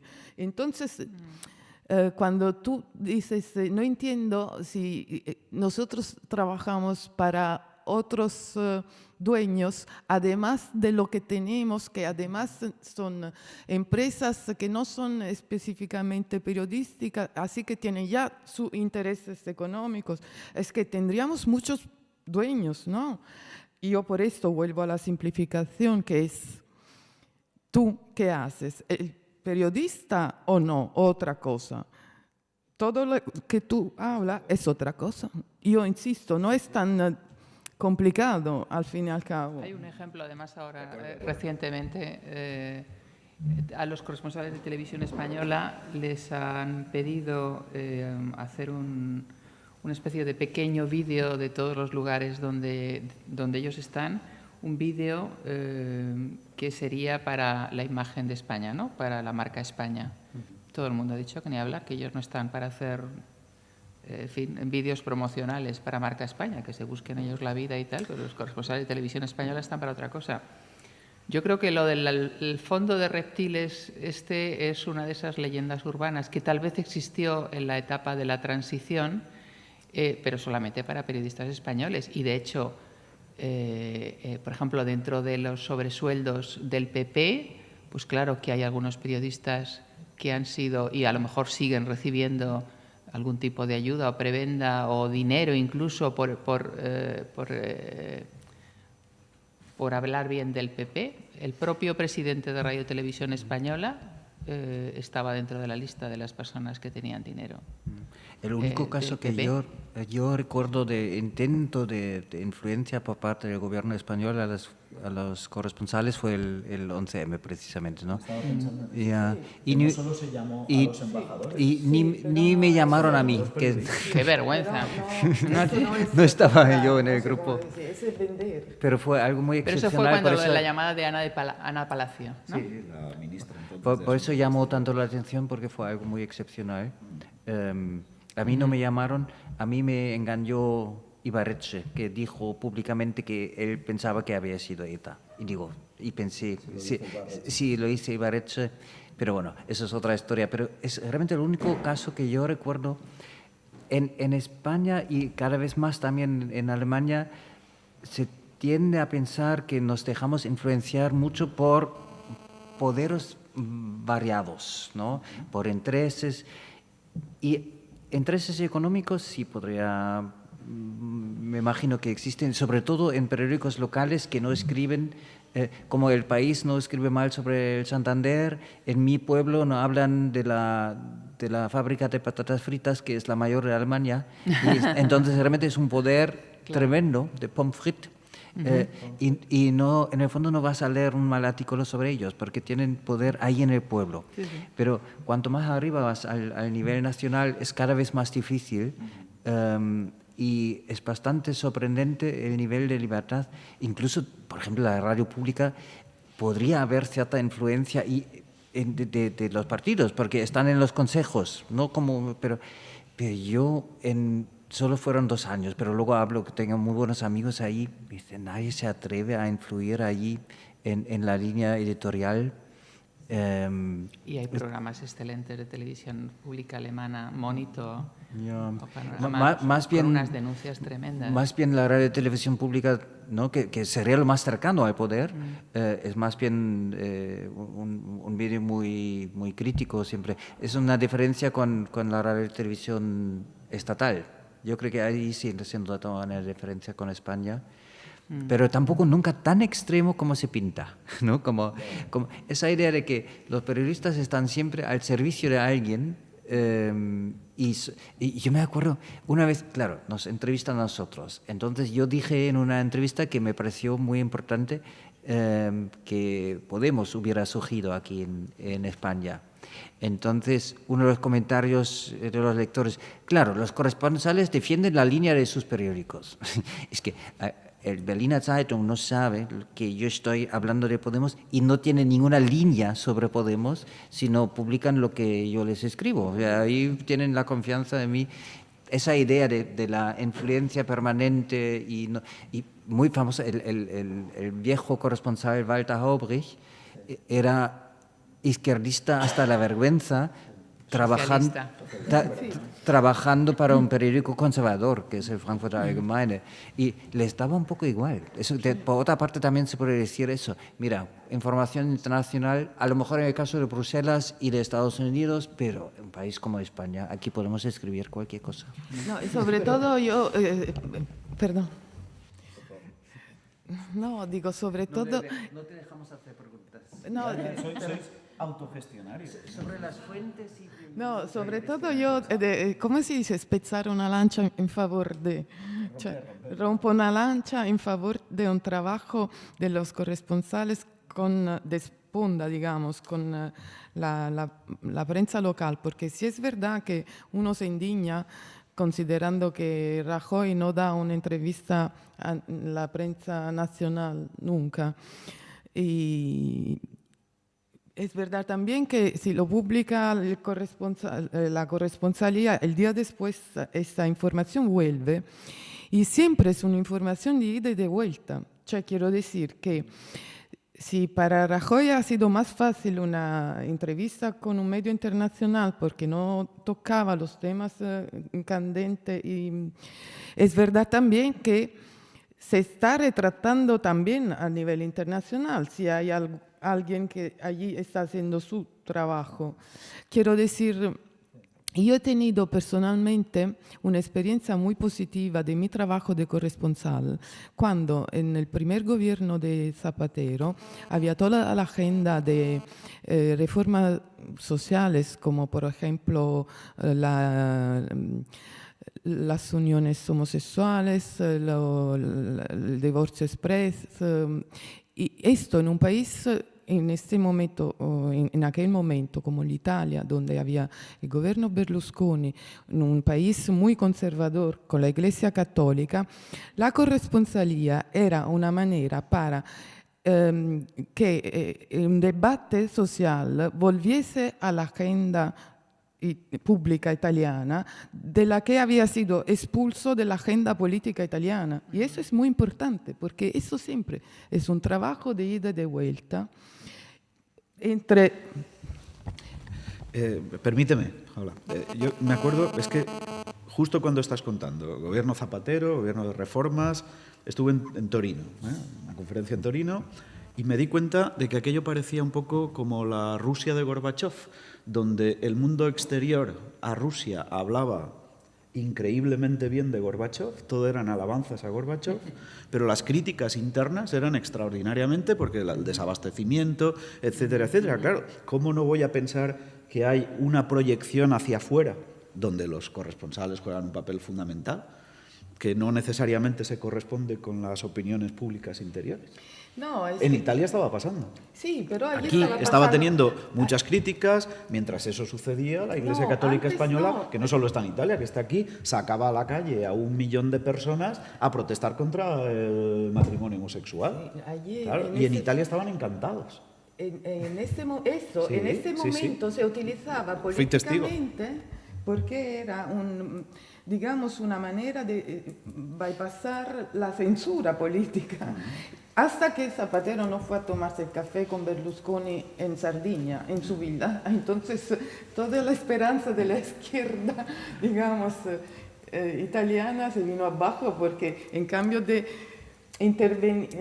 hacer un alegado, digamos, que en este momento el centro izquierda se esperaba no vino el alegado, sino lo que tú dices. Pero quiero decir que es el trabajo que han hecho con compañeros aquí sobre la memoria histórica en un determinado momento en el que, por ejemplo, Garzón ha sido expulsado de este país, ha impedido que cundiese,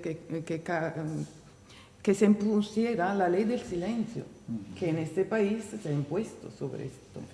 Y entonces yo creo que hay que antes ser, digamos, realista en el sentido que hay que reconocer lo bueno de ese trabajo de ida y de vuelta, porque en la formación de imagen no es solo una formación de una imagen que la propaganda quiere que se propague. Aquí en España en los últimos años han intentado vendernos a nosotros un marco España que no hemos todavía entendido de qué va, porque lo quieren crear desde la nada. Para mí, que soy nadie, aquí he escuchado eximios compañeros que decían que el auténtico marco España es el jamón. ¿El qué? El jamón. Ah, el jamón. Digo, bueno, a mí tampoco. Hay algo Entonces yo digo, de verdad. para mí no se puede crear un marco así como así, porque España es un país con una cultura enorme, con una historia enorme, con la gente, la hospitalidad de la gente, con una serie de valores que quizá los españoles no lo evidencian mucho, pero nosotros lo contamos con la literatura, con el deporte, con las cosas puntuales. La culpa la tiene Felipe González, que fue el primero que le mandó jamones a Helmut Kohl para convencerle de la amistad. Lo que llega, lo que no llega. Y si nosotros como corresponsales funcionamos de forma diferente a los locales de aquí. Yo creo que en principio no, ¿no? En principio tienes una historia que te interesa y necesitas llamar a la misma gente que un compañero del país, del propio país. Así que yo creo que no necesariamente, pero a lo mejor en algún momento te llama algo la atención que a uno de aquí no. Y a lo mejor la memoria histórica es un buen ejemplo. En el 2000 empezaron ¿cómo se dice? Desenterrar, exhumar al abuelo de Emilio Silva, que fue el fundador de la asociación. Sí, esa noticia salió así de grande en el país, pero casualmente un compañero holandés mío lo leyó y estaba por la zona. Entonces dice, yo hago una historia sobre eso. Nos lo cuenta a algunos compañeros y como alemán te llama mucho la atención que haya todavía, y hoy en día todavía, decenas de miles, centenares de miles de víctimas enterradas en las cunas, ¿cómo se dice? ¿No? En las cunetas. Sí. Entonces, hicimos algunos, yo creo que fui el primero en Alemania en hacer un gran reportaje sobre el tema, pero lo divertido fue, luego dice, qué orgullo, yo hago algo que los demás no hacen, pero 2 años más tarde, por fin el país se dignó a hacer un gran reportaje sobre el tema, en el país semanal. Entonces, de repente, muchos lo seguían y entre otros en Alemania DPA, la agencia. Entonces, yo recibo una llamada de un periódico que dice, al parecer pasa, de uno mes, pero pasa algo en España que es muy interesante, que ahora buscan, ¿no nos puedes hacer algo sobre eso? Digo, yo os he hecho esa historia hace 2 años y además la publicasteis. Porque a veces puedes decir, mira, que os he ofrecido algo en lo que querías, pero entonces haznos otra. Porque siguen las mismas ondas que existen en el propio país. Tú puedes, en cierto modo, porque a ti te llama algo la atención, lo haces, pero que se convierta de repente en una historia grande depende también bastante de que en el mismo país sea una historia grande, ¿no? Sí, pero lo que pasa es que me llama muchísimo la atención porque en el fondo lo que estaba haciendo un alemán o lo que estaba haciendo una italiana cuando hablaba sobre la posguerra española y los muertos en las cunetas y todo lo demás era hacer algo que en vuestros propios países se había hecho ya. Era un debate público que ya se había sostenido y mantenido en Alemania y en Italia unos cuantos años antes y que en España no resistíamos a tener ese debate. Pero vosotros tenéis capacidad indirecta, lo contáis a vuestras opiniones públicas y luego el efecto rebote del que hablaba Paola, es decir, finalmente se ha hablado también, seguramente no lo necesario, pero se ha hablado también en nuestro país. Si piensas, ¿no? También el tema de la monarquía, no se hablaba en España cuando yo vine. Era un tema tabú, pero nosotros escribíamos páginas y al final se hablaba también en España, porque había esto cuando ha sido también la caza al elefante blanco, ya, que sabes, pero esto quiero decir, no para enfatizar la importancia de la correspondencia, de la corresponsalía, pero ya ahora no es así, han cambiado muchas cosas, pero hasta que... Estamos aburriendo a las vacas. Sí. Es tarde, es muy tarde, sí, es muy tarde. Sí. ¿Queréis añadir alguna cosa? No. Sí, muchas, pero no lo vamos a hacer. Bueno, pero lo hacemos con una... ¿Alguna pregunta entre el público? Por favor. Yo creo que es eso. Hoy tenemos que somos lectores exigentes, algunos de nosotros, y ya no compramos un periódico, vamos directamente a ver unas firmas, a ver a gente que seguimos porque nos gusta cómo escribe y ya no somos lectores de periódicos, sino que seguimos a muchos periodistas, uno puede estar en El Mundo, el otro en El País, el otro en el ABC, por diversas razones. Buscamos, nosotros somos la fuente de nuestra información, ya no esperamos al periódico, porque nos han dado muchas veces, porque el caso de la niña, yo ahí el caso que tú estabas conmigo hace 2 años en París cuando Javier Cerca nos presenta El Impostor. Más el caso del impostor en este país, porque hablamos mucho de esta niña, pero hace una década una persona que dijo que había estado en un campo de concentración y en un gobierno y tuvo que ser y todo el mundo se lo creyó, pasando por Europa, el ministerio, Chacón llorando, Rubalcaba llorando, y tuvo que ser un profesor de universidad que nadie escuchaba, que era un poco la Cassandra. Y eso se dio, entonces 2 años después, pues no es sorprendente cuando digamos que un caso como... No es nada sorprendente. Lo que pasa es que cuando se habla de periodismo, yo como tú, leo también las cosas que me interesan de las personas que me interesan, o sigo focus group que me pueden interesar por mi profesión.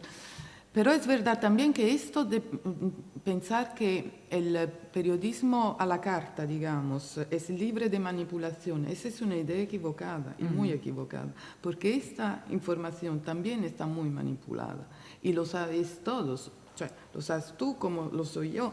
Y entonces, ¿cuál es el problema? Que con, digamos, con los medios tradicionales tú siempre piensas que hay alguien que acabará haciéndolo, este control. Alguno, antes o después, acabará haciendo. Con los medios, digamos, los new media, eso no es siempre cierto. Y los bolos llegan porque se propagan con un efecto, digamos, mucho más dirompente que no un periódico que vende 100.000 copias. Entonces digo, esto también es un problema. Que no es un problema porque es una oposición entre viejo, medias y nuevo, sino yo creo que el potencial positivo enorme viene de la unión de los dos. O sea, métodos periodísticos serios con media y posibilidad de propagar muy bien, pero noticias. Y entonces pienso, por ejemplo, a los consorcios de investigación periodística, ¿no?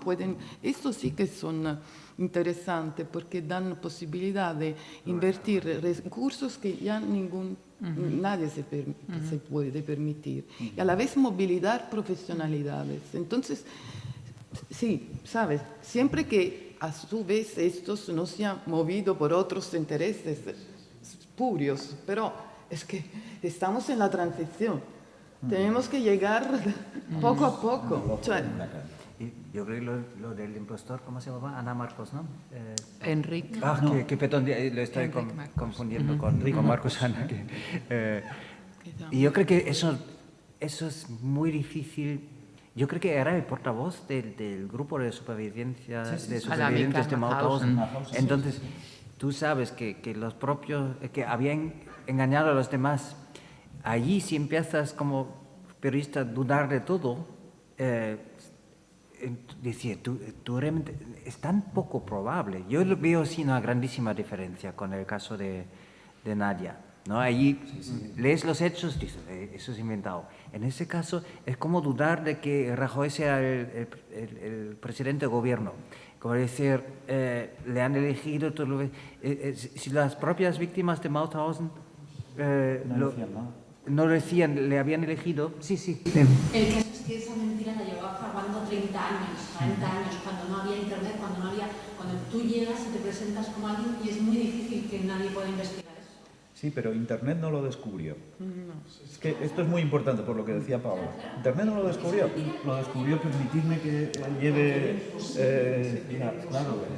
las aguas a mi molino. Los historiadores, trabajando en los archivos, a la manera tradicional, siguiendo los protocolos de investigación. Porque había trabajado en Alemania como invitado en la posguerra. Muy bien inventado. Muy bien, pero que nunca había ido. Una cosa es que tú te lleven, que tú te reciba la ministra, que vayas hasta Europa y que nadie... Claro. Repare en ello. Pero bueno, tuvimos un jefe de la Guardia Civil que tampoco había estudiado nada y en fin, que... Claro, También hay tiene que muchos haber un ejemplos. motivo para pensar, hay que investigar en algo, ¿no? Y el New York Times también ha dado premios Pulitzer a artículos que estaban, reportajes que estaban inventados de arriba abajo. Si están bien inventados. Que estaba en su casa que escribía. Exacto, exacto. Bien, pues vamos a dar por concluida la mesa porque se nos ha hecho muy tarde. Yo solamente quiero agradecer a Aurora, a Paola, a Martín el buen rato que nos han hecho pasar, y aunque no se han dejado moderar demasiado, pero ha sido porque le han puesto la carne en el asador. Muchas gracias.